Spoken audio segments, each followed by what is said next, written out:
our studios in Lincoln. 10/11 News at 10 starts now.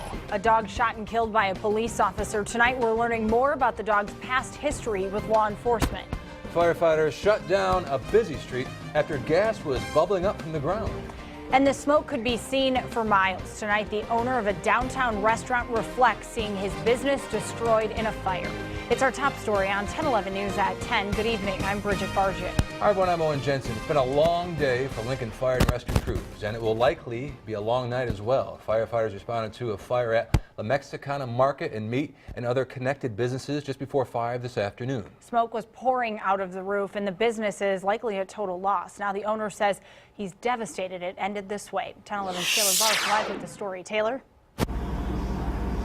Bridget and Owen, crews have been battling this fire near 17th and P Streets for more than 5 hours tonight.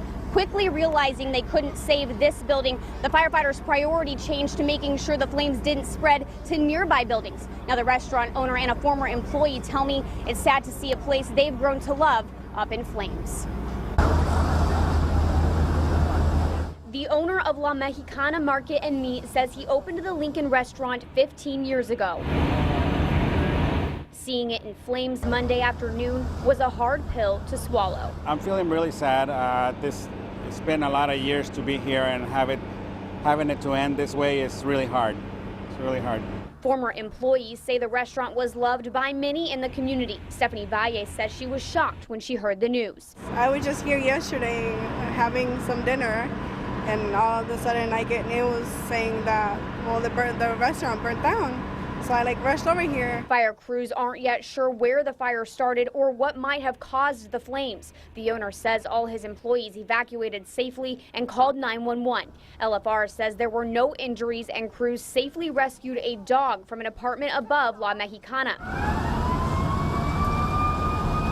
Battalion Chief Daryl Murrell says 10 fire crews battled the flames, including 3 aerial ladders. Murrell says when firefighters realized the roof was collapsing, they went on the defense, making sure the flames didn't spread to neighboring buildings.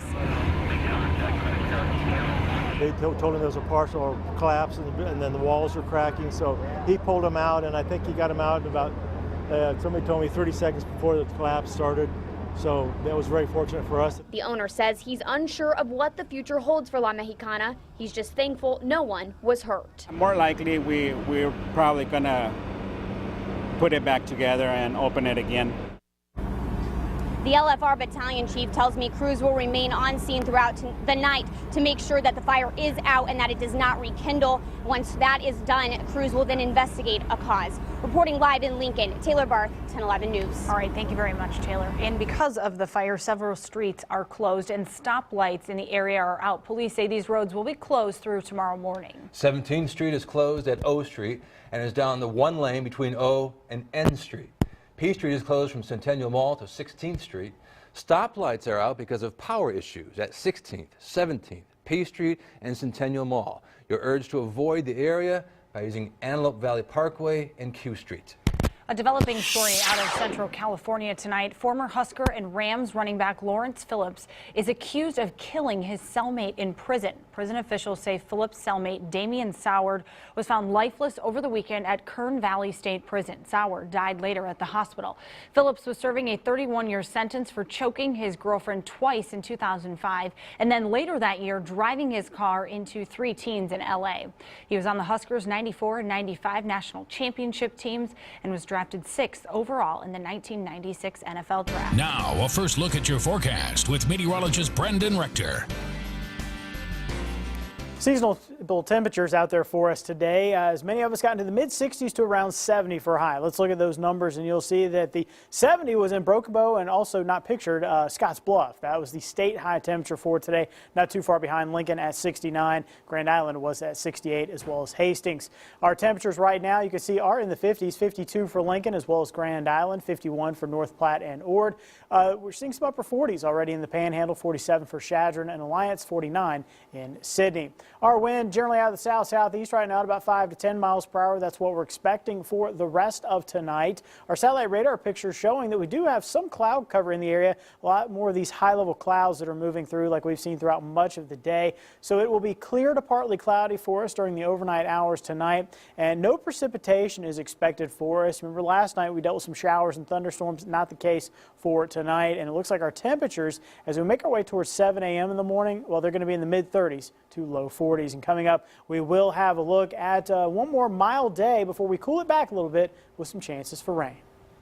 Well, a day after an officer shot and killed a dog, police released audio from the officer's digital recorder, which was on him when he shot the dog. We do want to warn you, before we play the audio clip police provided to us, you can hear the dog and you can hear the officer shoot the dog. We have edited out expletives, but some still could find it disturbing. Hey! Stop!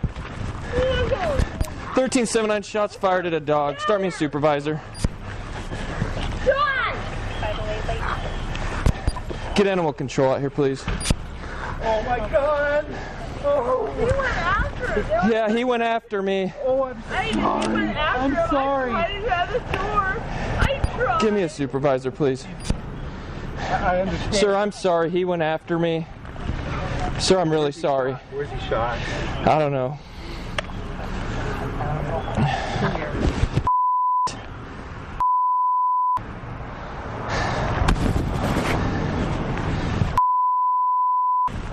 Son of a... I'm really sorry, sir. Ma'am, he attacked me. He did not. He came out of the house. Everything's recorded, ma'am, and I hate that this happened, but I'm sorry. Now tonight, the dog's current and previous owner, along with the Capitol Humane Society, are learning that the dog may have attacked the officer because of the uniform the officer was wearing. That's right. They say the dog was conditioned to not like police. New at 10, 10/11's Joe McHale has the story. Zoe is sniffing as if she's looking for her missing playmate in the last spot he was alive. This sidewalk is where 1-year-old Max was shot and killed by a Lincoln police officer Sunday. I heard the shots. I looked out the window and saw Max laying on the sidewalk. I went outside. He was still alive, so I just kind of pet him for his last few minutes. John Markey was Max's owner, and even though he only had the dog for a week, he says Max wouldn't hurt a fly. Never did I see any aggression in him. But who would? Bob Downey with the Capitol Humane Society says Max's previous owner had a few run-ins with the law and that the dog naturally would have wanted to protect him from police. The dog has been conditioned, not trained, but conditioned to associate an LPD officer with an unpleasant experience. And Downey says this information was in Max's file and should have been disclosed to the new owners. I spoke with the previous owner's wife, who admits the dog didn't like police, but says Max was otherwise gentle and loving. He slept with my 2-year-old every night. He was a very loving dog. And Markey says he knows the police officer who pulled the trigger is just as heartbroken as his dog Zoe. All right. Now, Bob Downey says the Capitol Humane Society feels terrible about the situation and that it would have likely been avoided if the new owners knew about the dog's dislike for police. Lincoln Fire and Rescue crews, as we told you earlier, had a busy day. Crews also shut down part of West O Street tonight after a construction crew hit a gas line, causing a significant leak. 10/11's Gina Lisa is now live with the story. Gina Lisa. Bridget and Owen, the 3100 block of West O Street was shut down for about 2 hours today. That's because LFR crews said the area was unsafe. A private contractor was doing some work when they hit a gas line.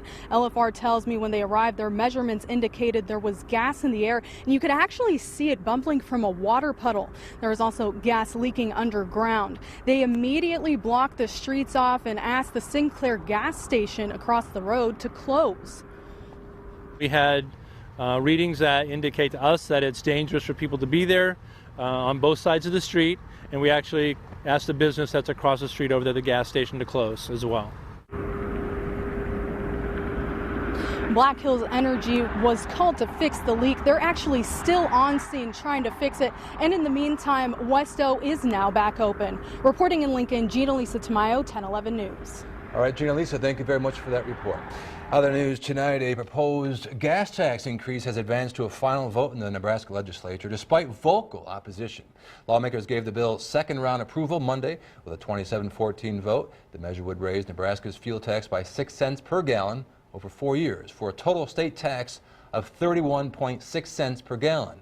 One final vote is required before it advances to Governor Pete Ricketts, who had this to say about it. The legislature was wrong to advance this big government solution that throws tax dollars at an issue before exhausting other options. Once again, the legislature has chosen to prioritize tax hikes over tax relief measures that Nebraskans need and deserve. If this tax increase comes to my desk, I intend to veto it. And Governor Pete Ricketts was riding around on a horse outside of the Capitol today. The UNL rodeo team joined the governor as he proclaimed the week to be National Rodeo Week. Governor Ricketts says the celebration is to raise awareness for the rodeo team. The 57th annual UNL Rodeo is this weekend at the Lancaster Event Center. Up next, Nebraska athlete, longtime broadcaster. His passion for Husker athletics was hard to match. Tonight, Husker Nation remembers a legend who passed away. And later, a 73-year-old volunteer sheriff's deputy faces a manslaughter charge in Oklahoma after he shot an unarmed black man. We'll have that story later on.